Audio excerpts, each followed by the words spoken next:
欢迎收看华视新闻广场，我是曹世杰，我是蔡尚华。针对扁案大爆料，徐嘉清2度在脸书上面道歉了。不过徐嘉清可能没发现到，陈水扁他根本没有在使用脸书。那么面对这样的道歉，陈水扁当然不接受嘛，说你大街上骂人，小巷里面道歉不愿意。同时扁这边也释放出来讯息，应该是蔡英文要出面处理。但是除了扁家向蔡英文来喊话之外，徐嘉清在2度道歉里面有句话说的也很悬呐，他说政治工作者必须要守住价值的那一条线，这条线是在跟蔡英文喊话，叫他不要妥协吗？同时我们昨天谈到了国民党这边呢，希望能够赶快推这个加薪4法，但是加薪4法到底铺的是真的要帮劳工来加薪，还是帮军公教来加薪呢？这里面恐怕也是大有玄机的。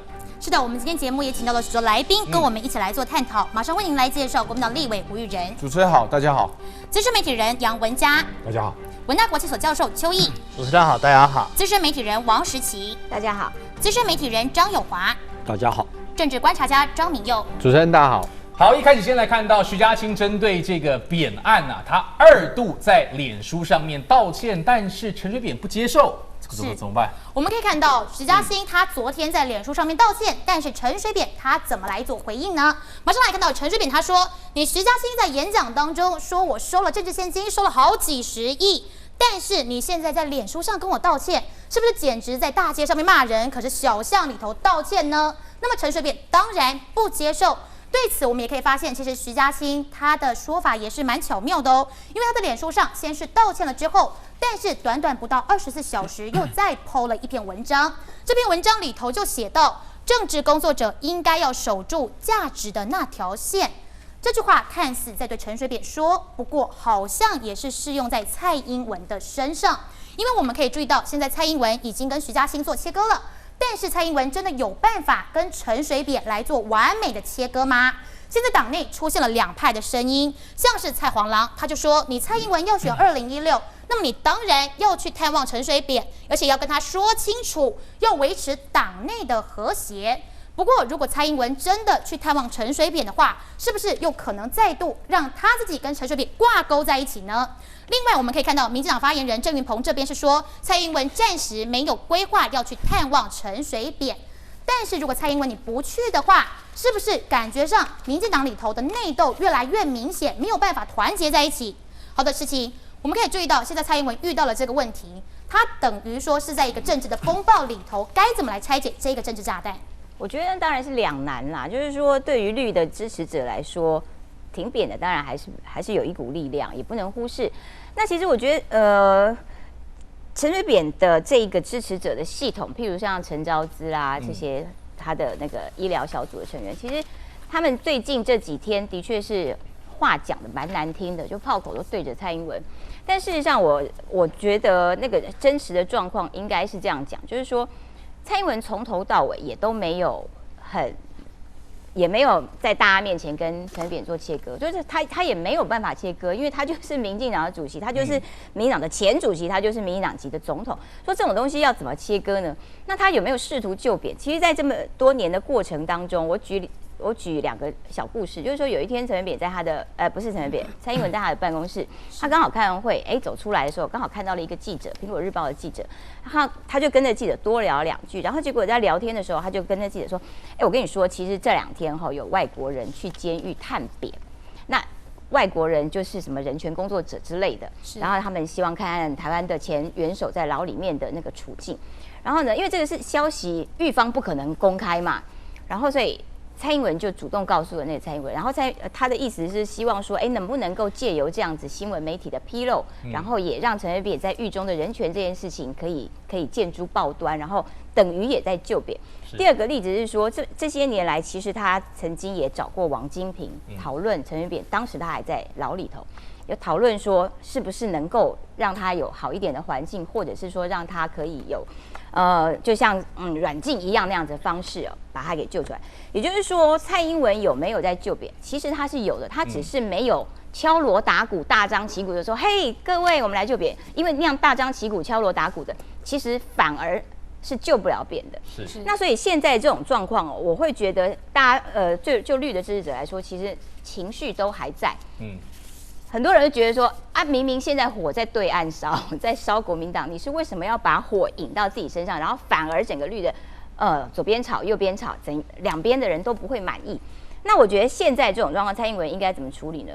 蔡英文不应该去看扁，就他当初是怎样子对别人的态度，现在就是怎样对别人的态度。更何况这把火不是蔡英文烧的，谁烧的谁负责灭。徐嘉清烧的，徐嘉清自己灭。可是有一个重点是，没有必要无限上纲到蔡英文。徐嘉清是蔡英文的幕僚，如果说不切割的话，好，我手下犯错了。我要插一句话，就蔡英文已经对这件事情处理了，处理的方式就是徐嘉清你离开我，你辞掉这个发言人。我觉得那是一个态度上面的表示。那所以你说他已经辞掉了，然后不行，我们这样不算数，你还是得出来道歉，你要去看陈水扁。我是觉得没什么道理。来，邱老师，你认同这样的说法吗？因为如果说我手下犯错的话，我亲自当长官，我去道歉。可是，今天蔡英文他选择不去，这透露出来是一个什么样的意思？他比较衡量嘛，衡量两害相较取其轻嘛。我同意刚才时期说的，蔡英文现在是两难，因为民进党内的挺扁的力量很强。那么也认为说。徐嘉清本身多讲了这样的话，制造了一把火，而这个火还可能最后会烧急，可能会影响到蔡英文的16年的选情。对，好，所以蔡英文当然考虑到这方面的因素，就蔡华郎所谓的党内的和谐。可是现在的情况的发展没有那么单纯了，已经不是道歉可以私了的。大家看看陈水扁的反应。陈水扁以前跟我缠斗那么久的时间里面，陈水扁一不爽，他一定用比较激烈的手段来对付你啊，要不就告你啊，至少告你啊，而且告还一罪一罚的告啊，这陈水扁过去一贯的做法啊。是，那怎么会让这一次不是用告也告民事，然后还写遗书？什么时候阿扁堕落到一个台湾英雄，堕落到一哭二闹三上吊的？街头的欧巴桑，所以基本上这一次陈水扁的反应就知道，他其实内心是心虚的。我认为他心虚两件事，第一件事，因为徐嘉清谈到的一拖就几十亿，当然这个数字我们觉得不大合理，这个数字太大了，也就是徐嘉清所道歉的说他的记忆已经模糊掉了，但是。这个有没有这样的动作？我相信是有的。而陈致中都说过，陈水扁给民进党党内公职人员选举的大概14亿，是，而且吴淑珍说过去都有记账，所以14亿的数字应该不会错。那我请问你，一拖都几十亿，有几拖不知道？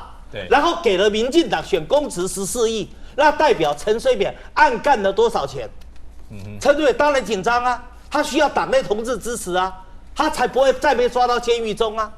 所以他当然紧张啊。第二个，陈水扁是刚从监狱坐了6年多的牢，然后出来到家里保外就医的，他怕不怕再回去？当然怕啊。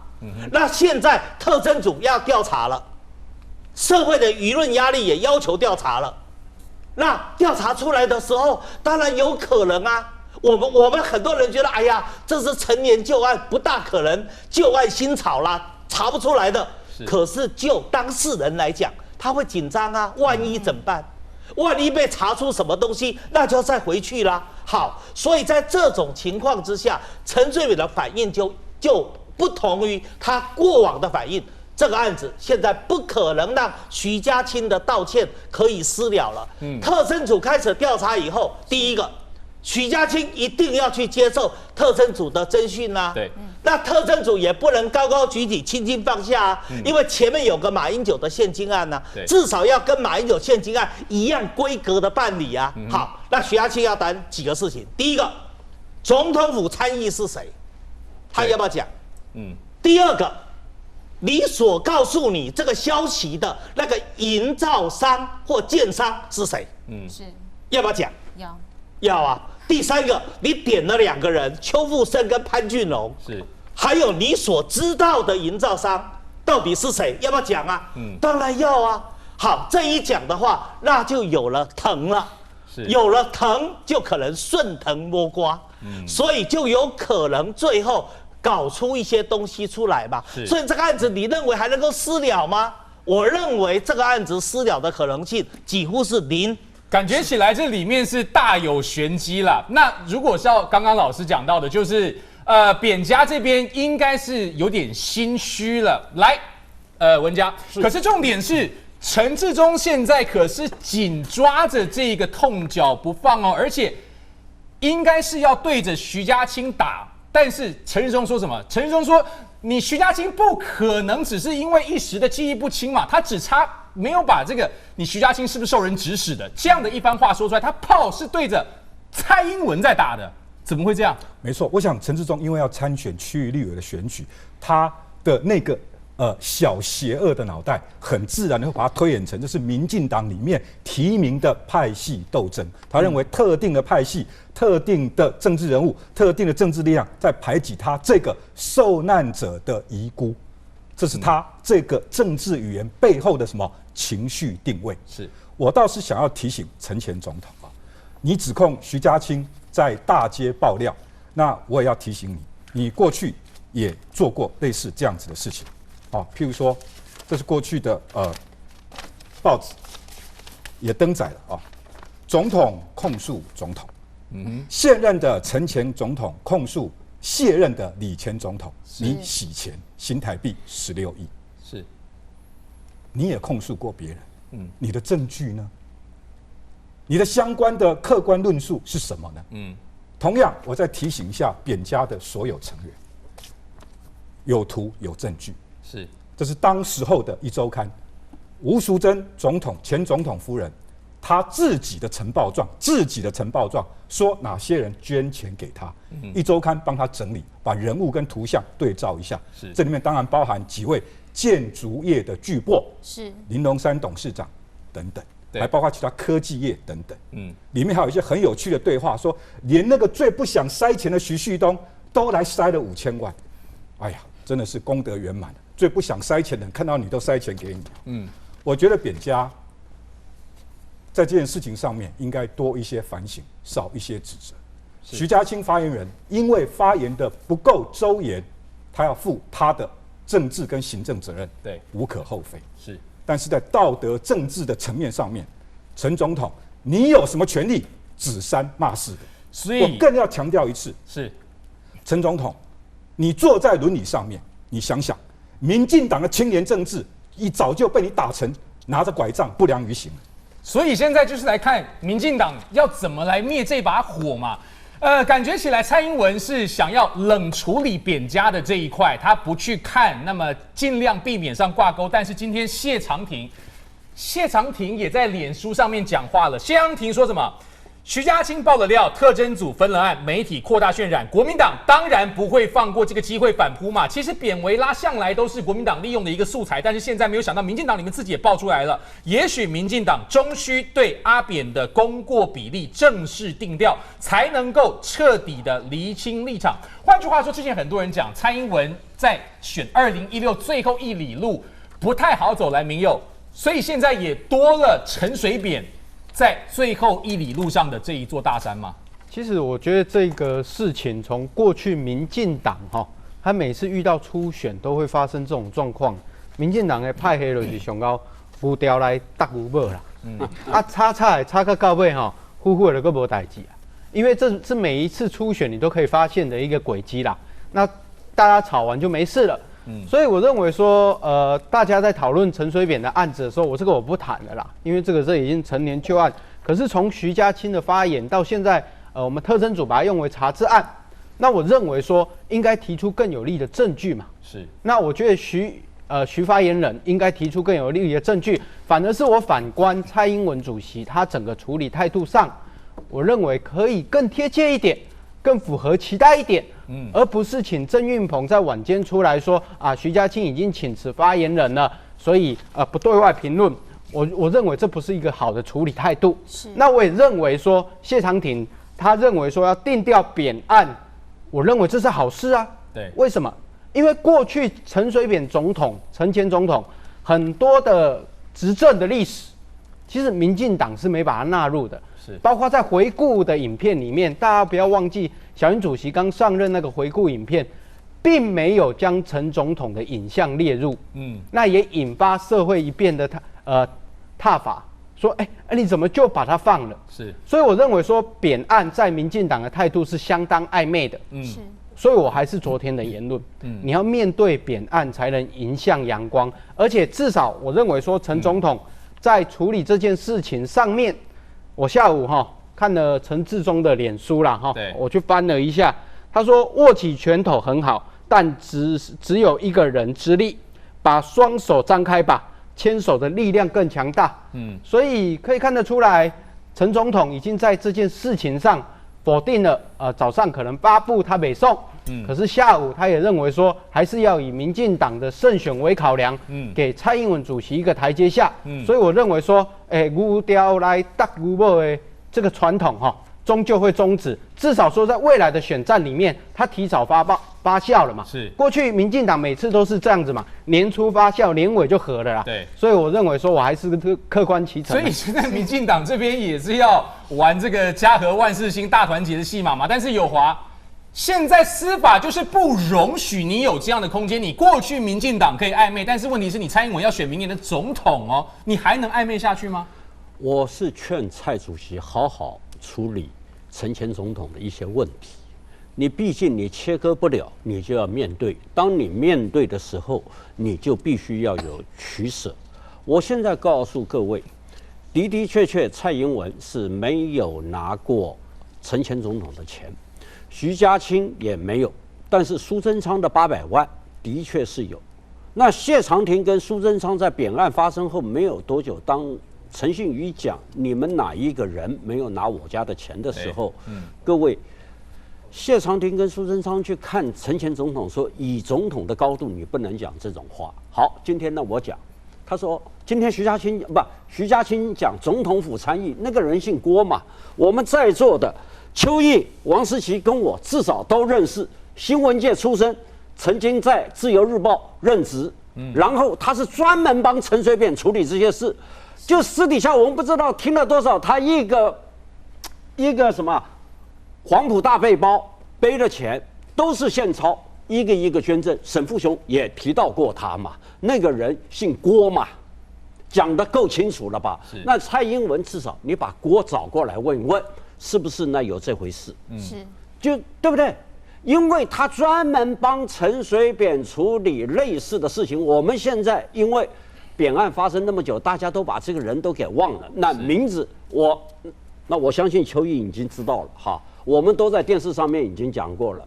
你把他找来问一问，到底有没有这回事？然后第二个，徐家清讲的核心价值，请问是谁伤害民进党最大？是蔡英文大还是陈水扁大？我就请民进党你答复这个问题。今天真正伤害民进党的是陈水扁嘛？那蔡英文有没有伤害过民进党？截至目前为止，你看不出来嘛？那为什么陈致中就可以信口雌黄的说，徐家清、蔡英文你们伤害民进党那么大？你由徐家清你牵拖到蔡英文的身上，这个对蔡英文来讲公平吗？不公平，这是第二个。那第三个，他至少讲营造业，那营造业就我们所知。的确是有捐款，是那这些营造业的老板，就跟2007年的那些电子业大亨一样，都是事后讲。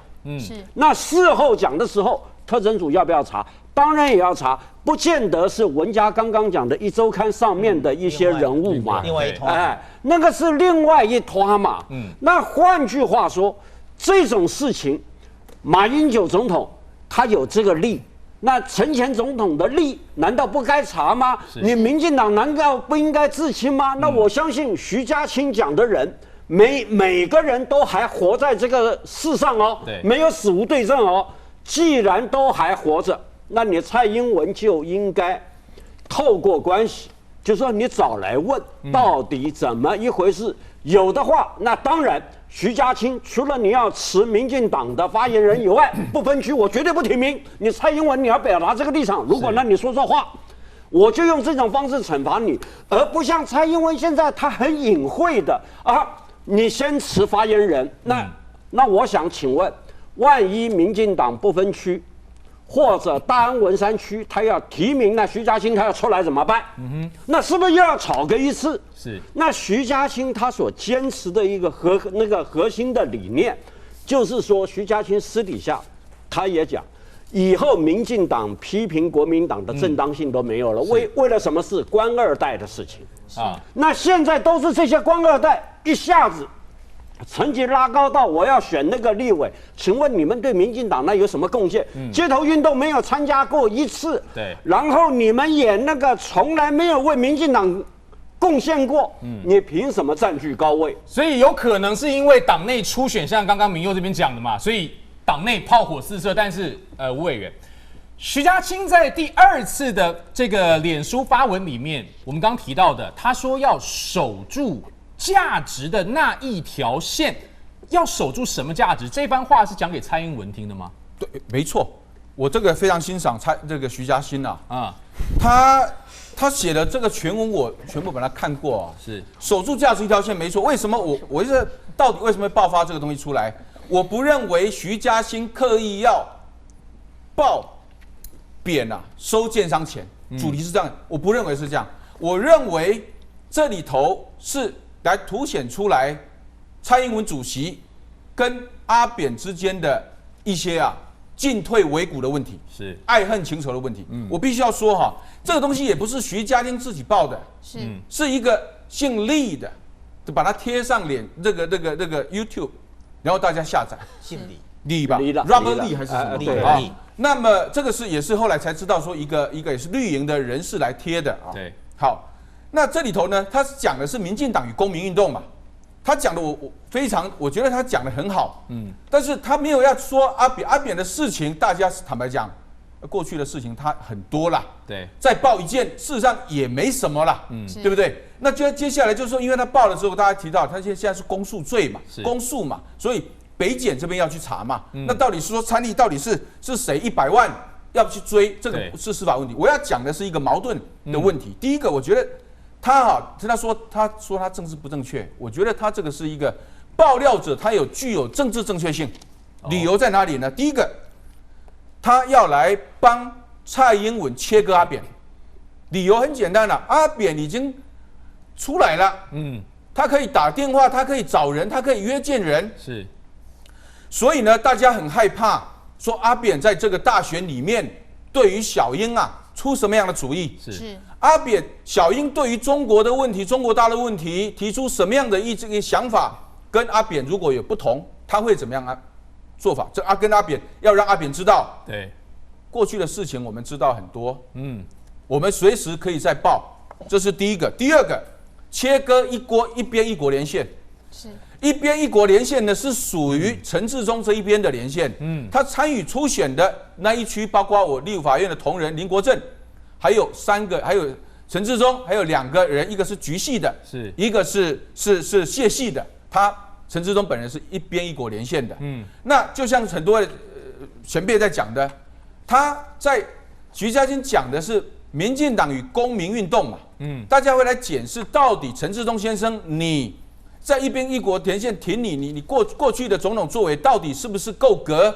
是被来提名嘛？为什么要来提名你？你在民进党党内的整个，譬如说的提名，或者是过去被除名，是不是能够仲裁委员会基于什么样的理由，又让你能够成为被提名人？所以委员，你的这番话，你认为徐嘉青的发言是针对陈致中，但是也是针对扁，不要在未来2016选前再做。没错。